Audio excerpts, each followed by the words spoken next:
श्री श्री गोपी गीत श्लोक संख्या 10। हे प्रिय, हे कपट शिरोमणि, तुम्हारा मृदु हास्य, सप्रेम कटाक्षपात, सखाओं के साथ विहार के समय तुम्हारी विविध अंग भंगिमाएं देखकर और निर्जन में वंशी नाद के साथ तुम्हारे परिहास वचन सुनकर हमारे चित्त व्याकुल हो उठे। श्री कृष्ण विरहिणी ब्रजदेवियों ने पिछले पद्य में श्री कृष्ण कथा की मधुरता और महिमा नाना प्रकार से बताई। यदि श्री कृष्ण कहें कि तुम लोग मेरी कथा की स्वादुता और महिमा सब जानती हो, तो फिर अरे विचार लब्धाओ, मुझे दुर्लभ जानकर भी मेरे प्रति इतना अनुराग क्यों दिखा रही हो? और जब अनुराग कर ही बैठी हो तो मेरी कथा सुनकर ही शांत निश्चिंत हो जाओ। मेरे दर्शन के लिए इतनी व्याकुलता क्यों? तो श्री कृष्ण की इस बात के उत्तर में ब्रजबालाएं इस श्लोक की अवतारणा कर पूर्व राग अवस्था में श्री कृष्ण के व्यवहार को लेकर दोष लगा रही हैं कि हे प्रिय, तुम्हारे प्रति हम लोगों के ऐसे अनुराग का एकमात्र कारण तुम ही हो। तुम हमें देखकर ऐसी भाव में हंसी क्यों हंसे? प्रहसितम तासाम दर्शन मात्रेण भावोल्लासात प्रकृष्टम। तो गोपियों को देखते ही श्री कृष्ण में भाव उल्लास में उदय हो और स्वाभाविक हास्य की अपेक्षा किंचित उद्भट हास्य दिखाई दिया। माधुर्य मूर्ति श्री कृष्ण की प्रत्येक चेष्टा परम माधुर्य में होती है, पर प्रेमिक के भाव के अनुसार ही उस माधुर्य की अभिव्यक्ति होती है। श्रृंगार रसराज मूर्ति श्री कृष्ण का हास्य मधुर भाव की आश्रय इन ब्रज बालाओं के लिए मदन रस उद्दीपक बन जाता है। हे माधुर्य,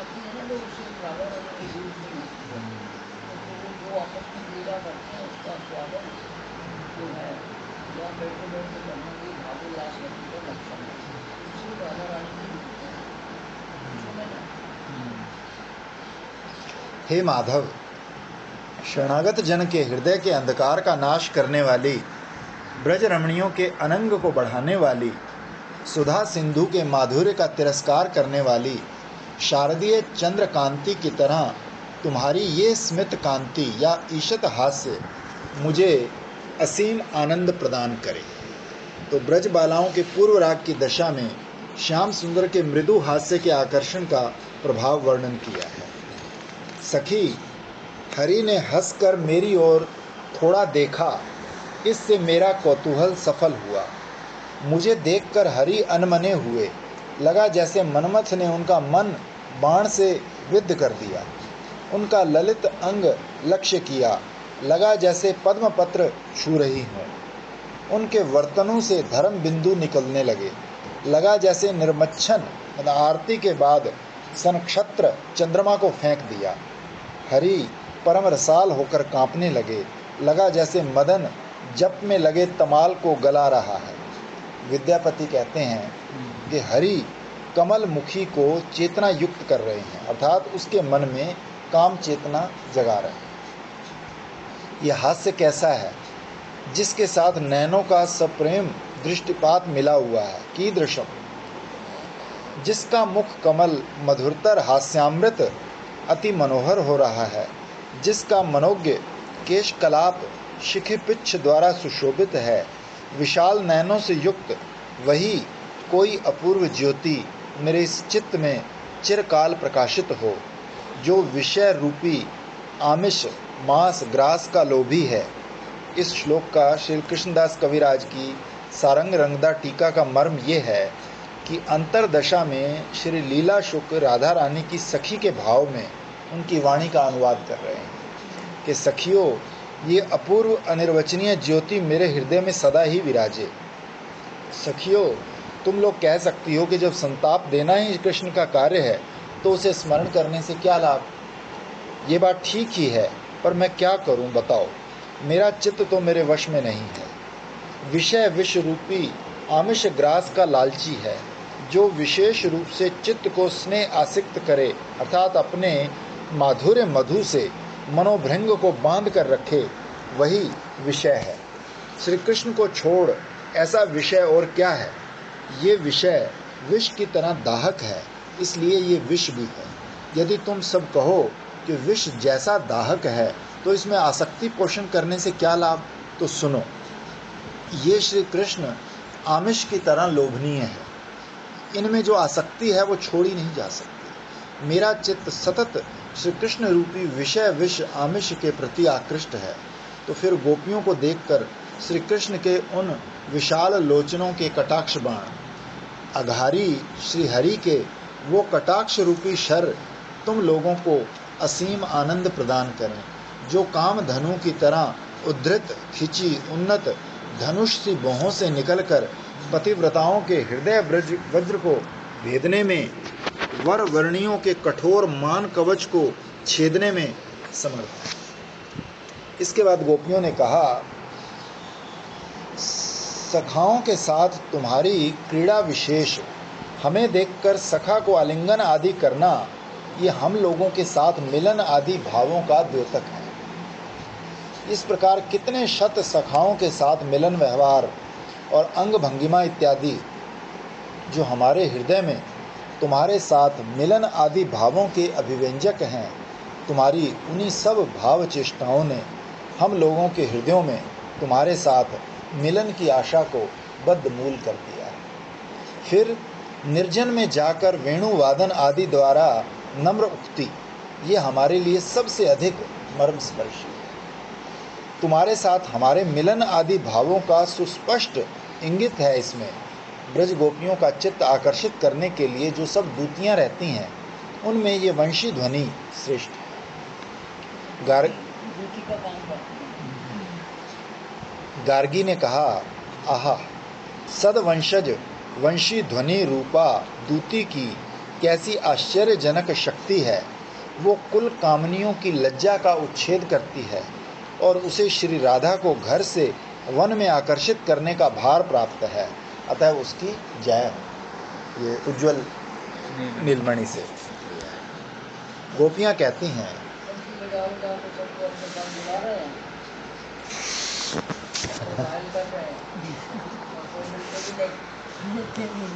और जब जा रहे हैं तो फिरते फिरते गिरते बढ़ते बड़ा अच्छा सुनने में लगता है ना ऐसे।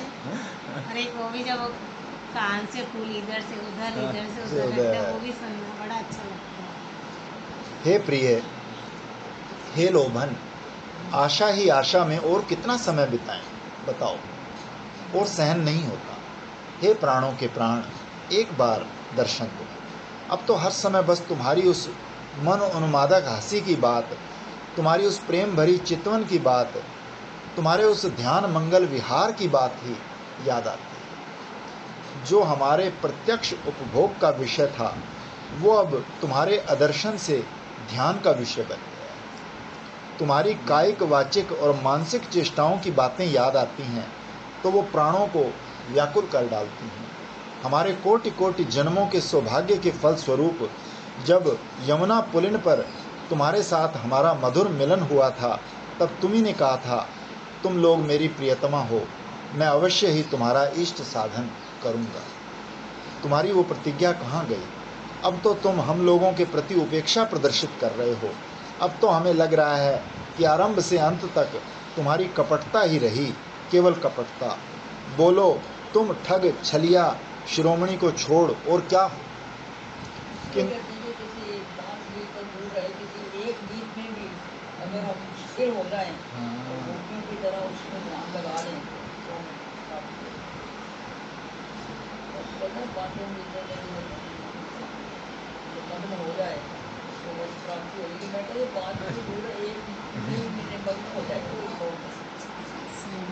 किंतु तुम्हारे इस कपटता भरे व्यवहार के माधुर्य ने हमारे चित्त को अत्यंत व्याकुल कर डाला है। तुम्हारे इस आपात मधुर, वर्तमान में उसी समय अच्छा लगने वाले व्यवहार के माधुर्य हमारे चित्त में प्रवेश कर सद्य सुख प्रदान करते हैं, सही है, पर अगले ही क्षण महादुख सागर में निमग्न कर देते हैं। अतः हे कुहक, कुहक के दिए वटक आदि पदार्थ भी सद्य परम स्वादिष्ट लगते हैं और अगले ही क्षण महादुख समुद्र में डुबो देते हैं। वो अंततः परम दाहक और प्राणघातक होते हैं। हम देख रही हैं कि तुम्हारे विरह में हमारी देहों में प्राण और अधिक समय नहीं रहेंगे। अतः दर्शन देकर हमारी प्राण रक्षा करो। इस पद्य के प्रत्येक चरण में द्वितीय वर्ण हकार है कि हे धूर्त कपटी, तुम्हारा मधुर हास्य, प्रणय भरा दृष्टिपात, चिंतन में सुखद अपूर्व अंग भंगिमा और निर्जन में वंशीनाद आदि द्वारा उच्चारित मर्मस्पर्शी बातें हमारे चित्त को निरंतर विक्षुब्ध करें। श्लोक संख्या 11। चलसी यद ब्रजाचार्यन पशून नलिन सुंदरम नाथ ते पदम शिल तृणांकुरे सिद्धतीत न कलिलताम मनः कांत गच्छति। हे नाथ, हे कांत, तुम जब गोचारण के लिए वन भूमि पर गमन करते हो तो ये सोचकर कि तुम्हारे कमल जैसे सुंदर सुकोमल चरण तल कंकण तृणांकुर आदि से व्यथित हो रहे हैं, हमारे चित्त व्याकुल हो जाता है। श्री कृष्ण के विरह में कातर ब्रज सुंदरियों ने पिछले पद्य में कहा कि पूर्व राग दशा में श्री कृष्ण के मृदु मधुर हास्य, सुप्रेम कटाक्षपात, मिलन संकेत में विविध अंग भंगिमाओं और वेणुनाद के आकर्षण से उन लोगों के चित्त सतत ही श्री कृष्ण के साथ मिलने की लालसा से व्याकुल है, किंतु उन्हें लगता है जैसे श्री कृष्ण उनके लिए एक दुर्भेद्य कुहक हैं। उन लोगों के प्राणों में अशेष लालसा की सृष्टि कर एक बार दर्शन देकर साथ ही साथ अदृश्य मानो नाना प्रकार से उनके हृदयों को दुख देना ही उनका उद्देश्य हो। इस श्लोक में भी कह रही हैं, हे नाथ, क्या मिलन में क्या विरह में हमारे चित्तों को सर्वदा क्षोभ प्रदान करना ही तुम्हारा उद्देश्य है। तुम्हारी चेष्टाओं को देखकर हमारी यही धारणा बनती है कि हमारे हृदय को दुख देने की इच्छा कभी कभी नहीं होती, सदा ही होती।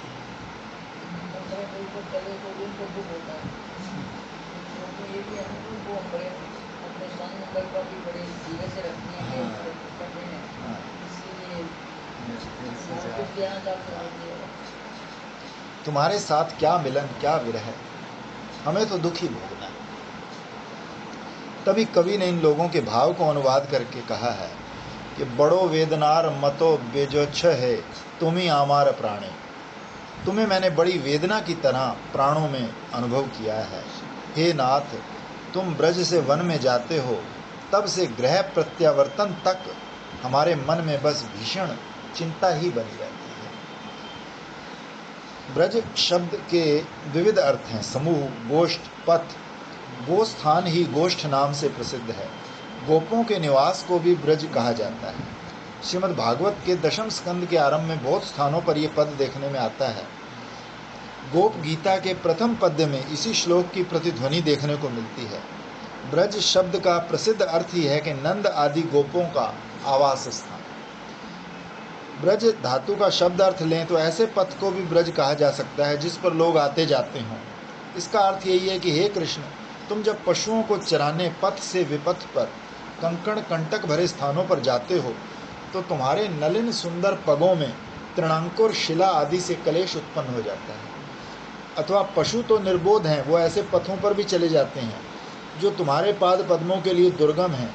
साधारणतः गोचारण भूमि घनी मृदुल घास से आच्छादित होती है, वहाँ बालुका कंकड़ आदि का अभाव ही होता है। श्री हरिवंश में लिखा है कि वृंदावन में सर्वत्र ही कंटक का अभाव है। श्री गोवर्धन स्वयं हरिदास वर्य है। उनकी और उनके अनुगत पर्वतों की शिलाएं श्री कृष्ण के पादन्यास के लिए नवनीत सी कोमल प्रतीयमान होते हैं। फिर वृंदावन की वन भूमि श्री कृष्ण के पादन्यास स्थान पर कंकण कंटक आदि लुप्त कर अपनी कोमल जिह्वा का अस्तर बिछाए रखती है। ये ब्रज भूमि की सेवा है। किंतु महाभाववती गोपियों के अनिष्ट आशंका आतुर चित्तों में श्री कृष्ण के दुख की ही संभावना उदित होती है। श्री कृष्ण के सुख संभाव चिंतन में भी आर्ति शंका के कारण गोपियों के चित्त में दुख उत्पन्न हो जाता है। ये रूढ़ महाभाव का एक लक्षण है। ये प्रीति का स्वभाव है। पूर्व काल के लोग कहते हैं कि जिससे प्रीति की जाती है कारण अकारण उसके अनिष्ट की आशंका से प्रीतिमान जन का हृदय कातर होता है।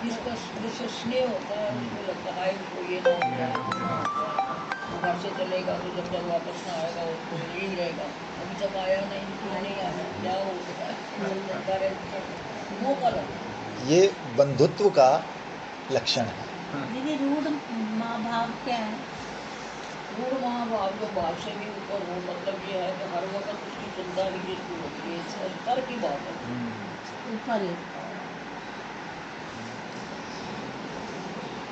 रूढ़ का मतलब अज्ञानती, हाँ। महाभाव से भी ऊपर होगा तो रूढ़ महाभाव गया, उससे भी ऊपर हो गया तो मारना का भाव होगा, उससे भी ऊपर होगा तो मोदना होगा। अब ये स्तर है। गोपियाँ कहती हैं, हे ब्रजनाथ, तुम सभी ब्रजजनों के नाथ और कांत हो। विशेषतः हम लोगों के तो तुम यथार्थ ही नाथ और कांत हो। पशुओं के साथ तुम्हारा इस प्रकार वन वन भ्रमण और कमल कोश से भी अधिक मृदुल चरणों से कलेश भोग तुम्हारे लिए अत्यंत अयुक्त है। तुम्हारे ये सुकोमल पाद पद्म केवल हमारे ही हाथों से छुए जाने योग्य हैं। श्रीपाद कवि कर्णपुर जी ने आनंद वृंदावन चंपू के मंगलाचरण में श्री कृष्ण के चरण कमलों को गोप किशोरियों का वक्षोज प्रणयी कहा है।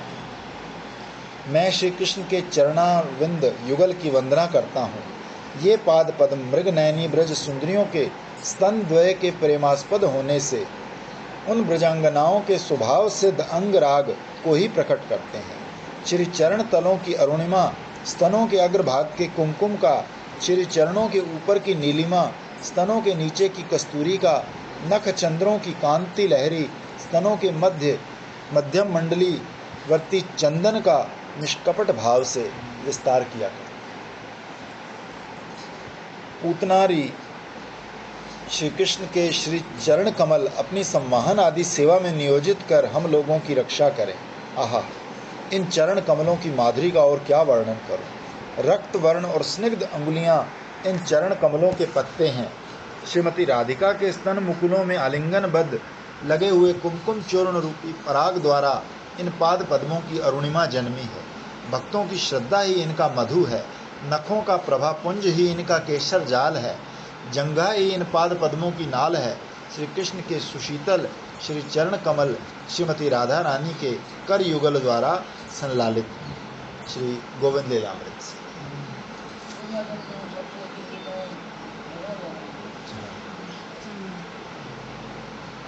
श्री कृष्ण के श्रीपाद पद्म चंद्र इंदिवर, चंदन, कपूर, वेणामूल, खसखस आदि शीतल वस्तुओं से भी अधिक सुशीतल है।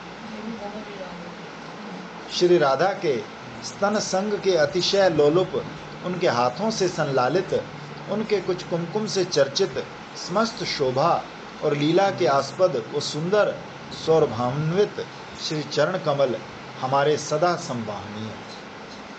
अथवा तुम प्रियजन के साथ हो, केवल कष्टदाता। गोपियों का प्रेम ही ऐसा है, मानो विष और अमृत का मिलन। कभी लगता है सुख का अंत नहीं, फिर लगता है दुख का अंत नहीं। पूर्णमासी देवी ने नांदी मुखी से कहा, हे सुंदरी, श्री नंद नंदन विषयक प्रेम जिसके हृदय में जगता है, वही इसका वक्र अथवा मधुर विक्रम जान सकता है। इस प्रेम की ऐसी पीड़ा होती है कि वो नव कालकूट विष का गर्व भी खर्व कर देती है। फिर जब इस प्रेम से आनंद धारा क्षरित होती है तो वह अमृत के माधुर्य जनित अहंकार को भी संकुचित कर देती है।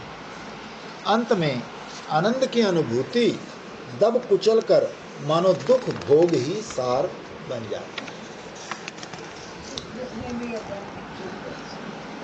श्री कृष्ण मानो कह रहे हैं, तुम लोग जब इतनी विवेक बुद्धिमती हो तो दुख हेतुक मेरी चिंता छोड़ क्यों नहीं देती। तो इसका उत्तर देते हैं,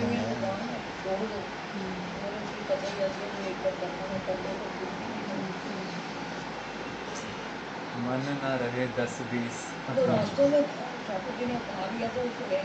हाँ, तुम ऐसा कैसे कह सकते हो, किंतु हम क्या तुम्हारी चिंता किए बिना रह सकते हैं।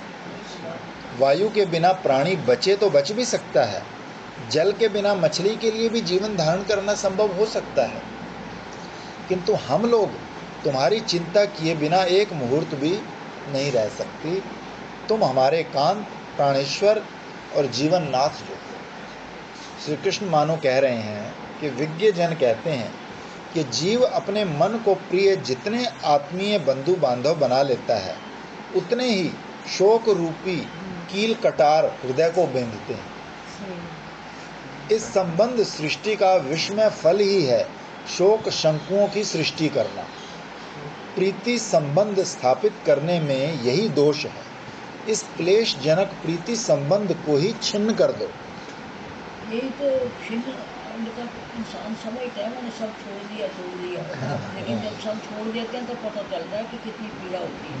कल वो किसी मेरा फ़ोन लेके वो प्रेम ने फ़ोन किया वहाँ से, आप समझ नहीं सकते दीदी मैं आपको मिलने के लिए तड़प रही। मैं कहा क्यों, वहाँ तो इतने लोग हैं, पूरे सब ने मुझे छोड़ दिया। तो ये संस्था होती है, संस्था का ये नियम ही है, सब कुछ ले लो जैसे हम रहे सो। तो उसने अपनी वेल बदल दी तो उससे वो सब संस्था बड़ी मुक्त हो गई। पूरी अंदर से तो बिल्कुल छूट गया, ऊपर से वो कभी आ जाया करो, मतलब उसने फिर बेटे के नाम मिल कर दी। उनको उम्मीद थी कि संस्था को लेके जाएगी तो कोठी है लंदन में उसको, यहाँ पर फ्लैट तो उसका है ही।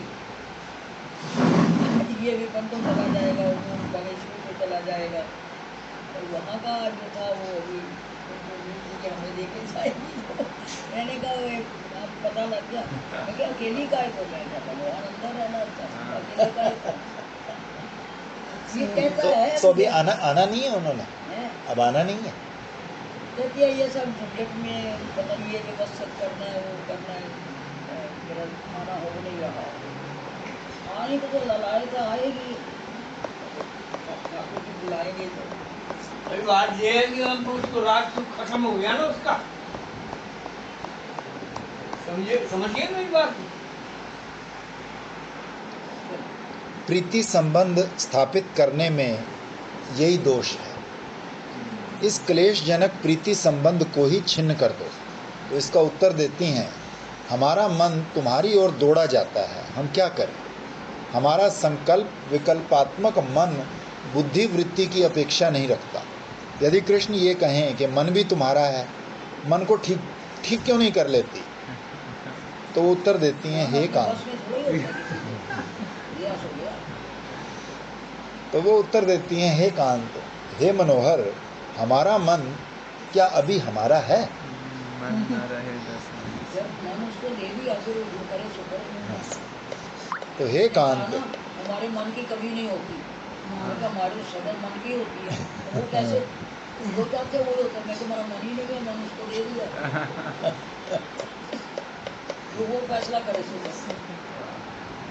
रूप गुण और वंशी स्वर से हमारा मन तो तुमने हर लिया।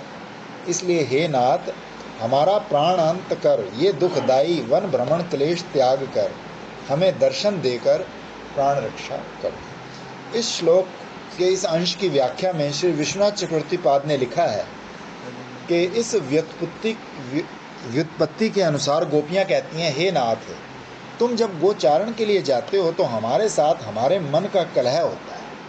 वो कलह किस प्रकार होता है। हम कहती हैं, अरे भाई मन, एक बात सोच कर दे, यदि वन भ्रमण में कृष्ण को क्लेश होता तो क्या वो प्रतिदिन वन भ्रमण को जाते। निश्चय ही उन्हें कोई क्लेश नहीं होता। फिर तुम क्यों इतना क्लेश बोध करते रहते हो। मन कहता है, अरे निर्बुद्ध गोप बालाओ, तुम क्या जानती नहीं, उनके पाद पद्म स्थल पद्म से भी अधिक सुकोमल हैं। वन में कितने ही तृणांकुर हैं, उन कुसुम कोमल चरण तलों को पीड़ा क्यों नहीं होती होगी। हम कहती हैं, अरे मुग्ध मन, वो तो सुकोमल बालू का आवृत पथ पर चलते हैं। मन, अरे निर्बुद्ध गोप बालाओ, गायें आदि पशु क्या उन पथों पर बालू का भक्षण करते हैं। वो तो पथ छोड़कर विपथ कुपथ पर भी जाते हैं। तुम लोग नहीं जानती ये बात। फिर हम कहती हैं, अरे प्रेमानंद, वो चक्षुमान हैं, उनकी आंखें हैं, भला वो शिला तृणंकुर पर पैर रखकर क्यों चलेंगे। मन कहता है, अरे प्रेम गंधहीन ब्रज बालाओ, यदि चित्त के आवेग से अथवा भ्रमवश कंकण कंटक पर उनके श्रीपाद पद्म पड़ जाएं तो क्या दशा होगी। हम, भाई मन, तुमने ठीक ही कहा, ये सब दुख भोगने के लिए ही विधाता ने हम लोगों की सृष्टि की। मन, अब यदि इस दुख भोग के लिए ही तुम्हारी सृष्टि हुई है तो अच्छा है, तुम लोग उसे भोगो, दुखियाओ। मैं ऐसा दुख भोग कभी नहीं कर सकता। मैं तो अभी तुम्हारे प्राणों के साथ तुम्हारी देह से निकलकर जा रहा हूं। Conference on stones.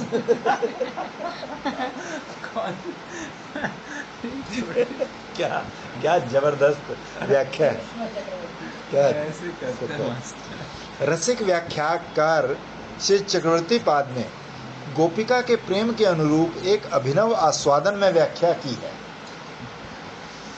हम जैसी प्रेमवती गोपियों के प्रति तुम्हारा अणु मात्र भी प्रेम नहीं है। होता तो क्या हमारा दुख देख पाते?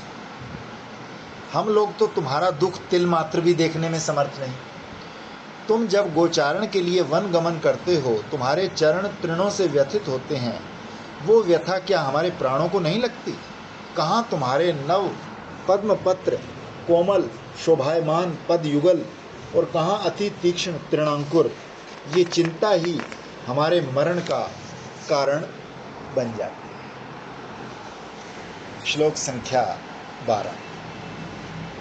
हे वीर, तुम जब दिन ढलने पर नील कुंतल से ढका अर्थात ललाट पर अलकावली से सुशोभित अपना कमलानन नाना प्रकार के छल से हमें बार बार दिखाते हो, तब हमारा हृदय कंदर्प शर से जर्जरित हो जाता है। श्री कृष्ण के विरह में कातर ब्रज सुंदरियों ने पिछले श्लोक में कहा है कि श्री कृष्ण क्या विरह में क्या मिलन में उन्हें सदा ही दुख दिया करते हैं। वो गोचारण को जाते हैं तो वन में कंकण कंटकों से उनके श्री चरणों पर आघात पहुंचेगा, इस आशंका को लेकर उन लोगों का सारा दिन महादुख में बीतता है। महाभाववती गोप सुंदरियों की कृष्ण विरह में क्षण कल्पता की बात जानी जाती है। श्री कृष्ण के आदर्शन में उन्हें एक क्षण शत शत युगों की तरह दीर्घ लगता है, कारण श्री कृष्ण के विरह में क्षण कल्पता महाभाव का एक लक्षण है। उत्तर गोष्ठ में श्री कृष्ण ब्रज में आएंगे तो उनके दर्शन कर उन लोगों की वो महाविरह ज्वाला शांत होगी, इस आशा में अति कष्ट से उनका दिन बीतता है। श्री कृष्ण लौटते हैं दिन के अत्यंत प्रांत भाग में, अंत में, इससे उन लोगों का दुख और बढ़ जाता है। फिर ये समय काम उदय वेला, श्री कृष्ण उनकी विरह ज्वाला का उपशम करें और उन्हें आनंद प्रदान करें, ये तो दूर, वो तो उनके हृदय को काम शर से विद्ध कर जर्जरित कर देते हैं। श्री कृष्ण के अदर्शन में विरह शर से और दर्शन में काम शर से उनका हृदय जर्जरित हो जाता है।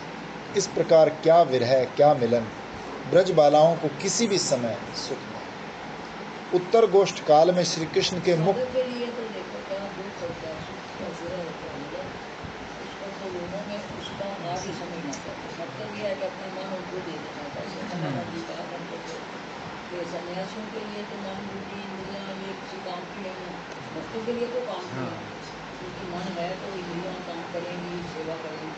लेकिन ज्ञानियों के लिए तो ये किसी काम की नहीं है, तो व्यर्थ है। इसलिए तुम ये व्यर्थ मन भी नहीं पूरा है तो ये भी नहीं भगवान को दे सकते, तो और क्या दोगे? और उसको क्या दोगे? अपना मन ही उनको दे दो, काम बन जाए। श्री कृष्ण वदन का अधिकतर सौंदर्य दर्शन कर उन लोगों की काम वासना संवर्धित होती है। यहाँ विशेष ध्यान देने योग्य बात यह है कि श्रीमद् रूप गोस्वामी पाद ने श्री उज्ज्वल नीलमणि ग्रंथ के स्थायी भाव प्रकरण में ये प्रतिपादित किया है कि नित्य सिद्धा गोप सुंदरियों की स्वरूप सिद्धा रति श्री गोविंद सौंदर्य अनुराग अथवा रूप गुण आदि किसी बात की अपेक्षा नहीं रखती। श्याम सुंदर असुंदर हों चाहे सुंदर शेखर, गुणहीन हो चाहे गुणियों में श्रेष्ठ, वो मेरे प्रति विद्वेष रखें चाहे सकरुण, उन्हें छोड़ मेरी कोई अन्य गति नहीं। श्री चैतन्य चरितामृत के उपसंहार में भी श्रीमन महाप्रभु की उक्ति भी इस भाव की स्वरूप सिद्धा रति का एक सुंदर उदाहरण है। आमी कृष्ण पद दासी तेहो रस रूप सख रस सुख राशि, आलिंग्या करे आत्मसाथ किव न देन दर्शन, जारेन आमार तनुमन, तबु तेहो मोर प्राणनाथ, सखी है सुनो मोर मनेर निश्चय, किवा अनुराग करे किवा दुख दिया मारे, मोर प्राणेश कृष्ण अन्य नए। छाड़ी अन्य नारीगण मोर वश तनु मन, मोर सौभाग्य प्रकट करिया, ता सभारे देन पीड़ा, आमा सने करे क्रीड़ा, सेई नारी गणे देखाइया, किबा ते हो लंपट, शठ धृष्ट सकपट, अन्य नारीगण करी साथ, मोर दिते मने पीड़ा, मोर आगे करे क्रीड़ा, तबु ते हो मोर प्राणनाथ। शिक्षा अष्टक का वही सेम वही भाव है, वही भाव है, वही उसी का एक तरह से ये अनुवाद है, ये एकांगी प्रेम है। वही उसको व्याख्या है इसी का नाम है स्वरूप सिद्धारथ। एकांगी प्रेम जो है वो ये होता है, ये मुसलमानों में भी, और ये जो सूफी। हमारा पुराना तंत्र है जिसमें ये बाउल संप्रदाय है, हाँ हाँ उसमें भी वो अभी अभी बोलते हैं, नाम भी सभी नहीं रखते, अभी आगे आगे उनको कहते हैं कि अगर वो नाचने से ही मानता है हाँ तो मेरे को घर कंजरा दे जाऊँ, हाँ क्योंकि कंजर लोग जो है वो नाचना गाना बहुत अच्छा जानते हैं, हाँ ये वो नचनो ही मंदा तो मैंने घर कंजरा दे जान दे, तो कंजर बनया मेरी इज्जत ना घटती, हाँ मैंने नच नच इश्क मनाया। मना हाँ अभी हैदरा वो जाने किसी ने प्रश्न किया कि अगर वो तेरे को एकांगी प्रेम स्वीकार नहीं कर, यदि ओलियां वो जाने मैंने अपनी तोड़ लेना, हाँ, यार कितना तो सुंदर मेरे को तो करने दो, तो वो जो करे सो करे। अरे यही ब्रज की रस उपासना का महासाधन है। रूप भी शब्दों में रस रस नहीं है। हाँ वो महात्मा हमारे भी का ये जो है ना, बहुत संप्रदाय है ना, हाँ। तो बात है वो अपना करने की कृष्ण प्रसंग फिर उसको पहले थी, तो कहीं तो पढ़ाई करो कोई ले जाता है, हाँ तो रह गई होगी, किसी के पास ही रह गई होगी। उसमें उसने लिखा कि ये लोग अपना निबंध से अपना संप्रदाय स्थापित करते हैं, हाँ बाउल जो हैं। बहुत इनका भी यही सबूत होता है। मेरे आश्रम में आया करते थे ना, तो ऐसे लड़के वहाँ किसी का भाव टोपी बना रहे थे, मैं गुरुजी को कहते थे कि गुरुजी ये क्या है, मैंने कहा कि आपका दर्शन करते हैं, आप कहते हैं उनकी सेवा करो, उनको नहीं ये बड़े कुछ बेटी के साथ अच्छा। सेवा करो, खुशी डालो, गाना दो। जैसे गुरुजी की ख्याति में गुरुजी की 300-400 साल आता था, हाँ संग्राम के भर जाते, तो गुरु जी का पहले डॉक्टर आया करता था इंदौर से, अब वो नहीं है तो फिर 5-7 हज़ार की दवाई मंगवा दी, डॉक्टर ने लेकर जैसे दीदी पुंडरिक विद्यानिधि वाला प्रसंग भी जो आता है, उसमें भी वो जो अपना ऐश्वर्य दिखाते थे विकी में तो कितना वही बात है, हम लोग इसीलिए कहते हैं जो संतों को भी देख के ऐसा कोई भाव नहीं लाना चाहिए मन में, चाहे आप कितना ही विपरीत क्यों ना देखें। उनका क्या भाव होता है वो हम कौन सुन सकते हैं, इसलिए तो करो अपनी मत करो, संग भी मत करो, हाँ अगर नहीं समझ आ रहा तो तो संग भी मत संग करो। भी मत करो, ये बात सही बिल्कुल बात, ठीक है, बिल्कुल। नहीं तो खुद को कहीं ना कहीं वो समझ आएगा नहीं तो उल्टा ही आएगा सोचेगा। नहीं, और बंदा वो सोचेगा कि वो तो उस जैसी सामर्थ्य तो है नहीं। वो बताते हैं कि प्रेम वर्षों से तो बालू के साथ थे, जी लेकिन उसको ये रिश्ता नहीं था वो करते थे, तो वो जब मेरे पास आई, इधर आई तो पता लगा कि कैसे कौन सी कैसे वो हमारा एक कज़न है ना भैया जी का पुतला, उसने कहा कि जा रही है, अब हमारी एक दीदी है उसको भी मिल, तो मेरे से उसने पूछा बाबू जी से उनके बड़ी पुताली मैं कहीं से महापुरुष, अब कैसे करते कैसे वो अंडरस्टैंड, जब तुम समझना चाहती हो तो तुम मैं किताब दे दूँ, किताब पढ़ लो, जब तुम उस लेवल की हो। वो मेरे से सुन के उसको विश्वास हो गया कि ये बियॉन्ड दीज थिंग्स, तो गई तो उसने एक्सेप्ट हाँ उन्होंने कहा कि उसको लेट कर, तो समझ लेते थे इसके कहने रहने पर ये अब आई है, हाँ उन्होंने कहा no you are it is too late for, ठीक है। और ये तुम्हारे नीम करोली वाले भी यही करते हैं, बहुत सारे लोगों ने ये काम किया है, लेकिन ये है कि उसका लेवल वो स्थिति अलग है। हाँ, जब तक इंसान उर्दू रहता नहीं है तब तक ये नहीं करता। नहीं।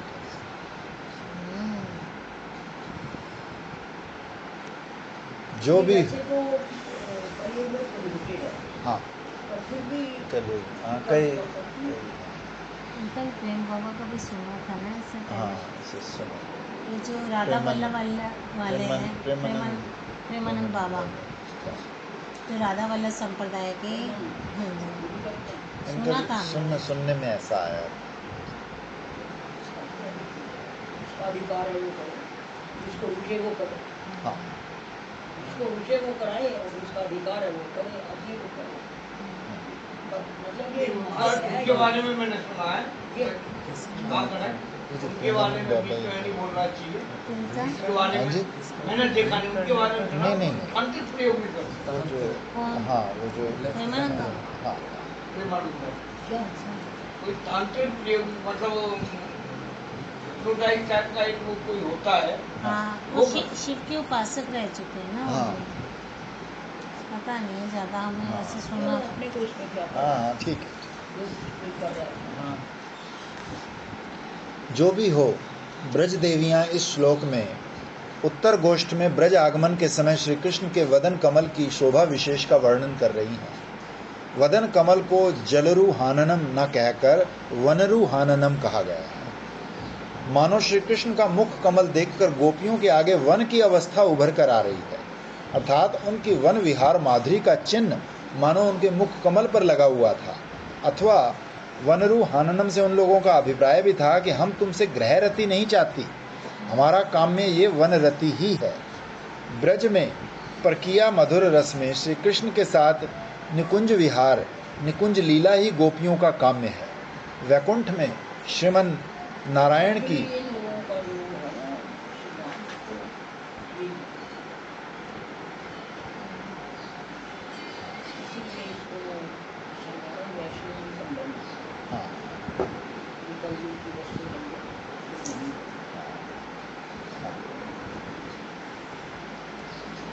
आप वाम तंत्र की बात कर रहे हैं।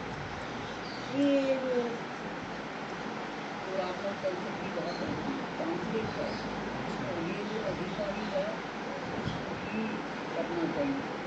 अभी भी कलयुग होते में हैं। जैसे कहते हैं संन्यास भी वर्जित है, हाँ, हाँ, हाँ। और ये काम भी वर्जित है। वर्जित है। फिर भी जो अपने आप को समर्थवान समझता है वो करे। अगर किसी का वो भला कर सकता है अच्छा, इससे कलयुग में ये भी वर्जित है ना? गोपियाँ श्री कृष्ण के श्रीमुख कमल की शोभा विशेष का वर्णन कर रही हैं। तुम्हारे ललाट पर घुंघराले केश श्रीमुख के आवरण के रूप में अति मनोहर शोभा का विकास करते हैं। लगता है जैसे पिपासित भृंग मकरंद पान की आशा में नील कमल पर बार बार उड़कर आ गिरते हैं। तुम अपने बाएं हाथ की उंगली से बीच बीच में उन्हें संयत करते हो। इससे तुम्हारा अनंत मधुर वदन कमल गायों के खुरों से उठी रज द्वारा धूसरित हो जाता है। श्रीपाद सुखदेव मुनि ने श्री कृष्ण की बाल्य लीला में ये कहाँ इसका साथ आता था, हिंदू गोपाल के साथ ही कीर्तन में। ब्रजगोपाल खुद तो उसी का है, ब्रजगोपाल खुद तो बाबुल संप्रदाय था।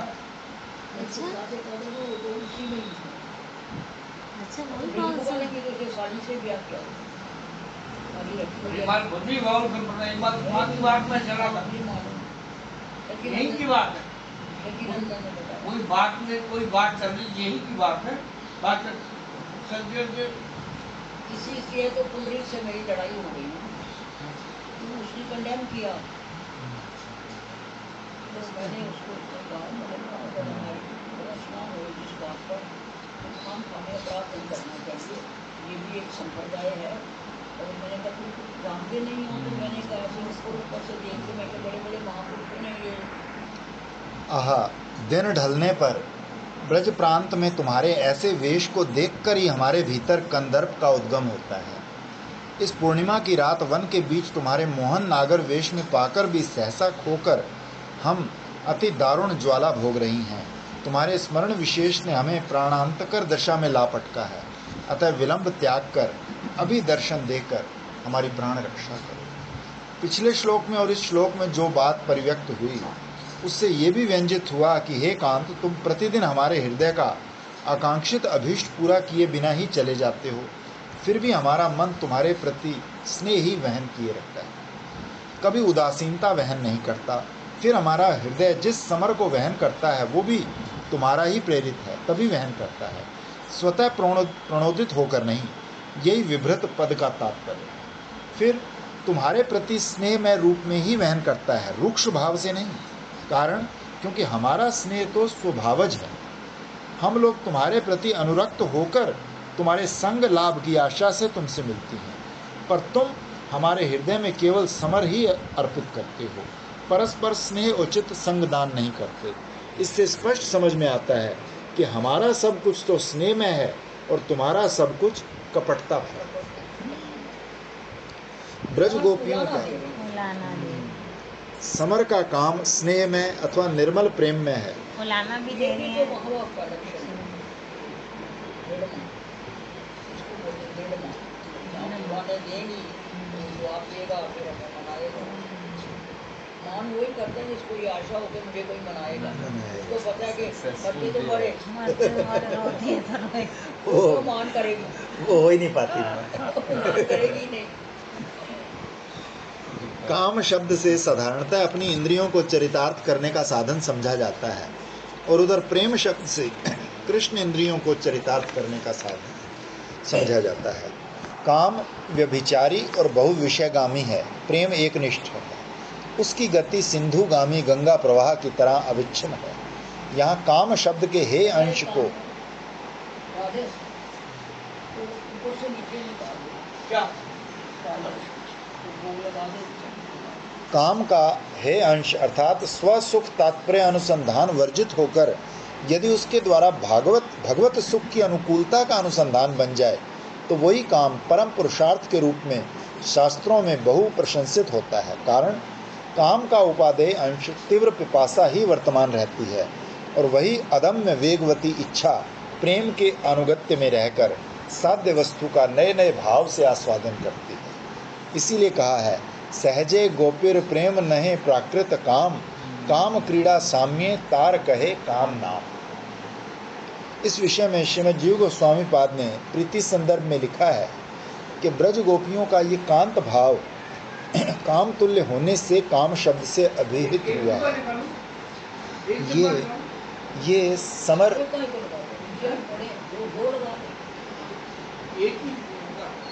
ये समर नामक प्राकृत काम से अति भिन्न है। कारण दोनों का विरोध देखने में आता है। साधारणतः काम से स्पृहा या इच्छा समझी जाती है। प्रीति विषय की अनुकूलता और विषय की अभिलाषा से पूर्ण ज्ञान विशेष, अर्थात जो प्रीति के विषय हैं उन्हीं की अनुकूलता द्वारा उनका अनुभव विशेष। इसलिए काम और प्रेम दोनों की चेष्टा समान प्राय होते हुए भी काम में स्वसुख तात्पर्य रहता है और शुद्ध प्रेम में प्रिय की अनुकूलता या श्री कृष्ण का सुख तात्पर्य।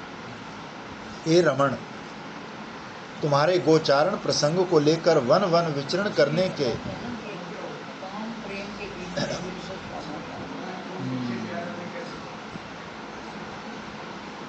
चेष्टा तो वैसी है लेकिन भाव बिल्कुल अलग। ऑर्डिनरी तो समझ ही नहीं सकते। तुम्हारे गोचारण प्रसंग को लेकर वन वन विचरण करने के दुख की कल्पना कर कोई एक अभावनीय वेदना हमारे मर्म में दिन भर विचरण करती रहती है। फिर दिन बीतने पर तुम जब ब्रज में प्रवेश करते हो तब तुम अपना गोखुर धूलि धूसरित अलकावली परिव्याप्त अति मनोहर वदन सौंदर्य दिखाकर हमारे हृदय में धारणातीत मदन आवेश संचारित कर देते हो। फलस्वरूप विविध अभिलाषा कल्पना की सृष्टि होने से हमारा हृदय अत्यंत व्यथित हो उठता है। आज रात कृष्ण निश्चय ही हमारे मंदिर में आगमन करेंगे। इस अभिलाषा को लेकर हम लोग सारी रात जागते बिताती हैं। तभी कहती हैं, तुम्हें प्रेम कर हमने किसी दिन कोई सुख नहीं पाया। आज तुमसे मिलकर क्षण भर को परम आनंद प्राप्त किया था, उसका परिणाम इस समय हम तुम्हारे विरह में अच्छी तरह अनुभव कर रहे हैं।